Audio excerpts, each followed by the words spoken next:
నేనే తీసుకొని ఉండొచ్చు, ఈ శాఖలు నా దగ్గర పెట్టుకొని ఉండొచ్చు, ముఖ్యమంత్రి ఏ శాఖ అయినా పెట్టుకోవచ్చు, మీకు అందరికీ తెలుసు.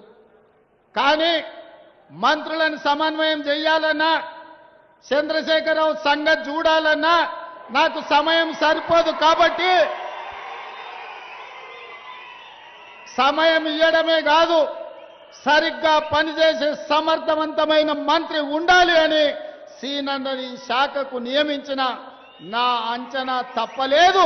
ఇవాళ భూభారతి ద్వారా లక్షలాది మంది రైతుల సమస్యలు పరిష్కరించడమే కాదు, ఇవాళ దాదాపుగా 4.5 లక్షల పేదవాళ్లకు ఇందిరమ్మ ఇండ్లు నిజమైన లబ్ధిదారులకు ఇవ్వడానికి ఒక్క తప్పు కూడా జరగకుండా 99.99% ఇవాళ పక్కడు బందీగా ఇందిరమ్మ ఇండ్ల కార్యక్రమాన్ని అమలు చేస్తున్నాడు. అంటే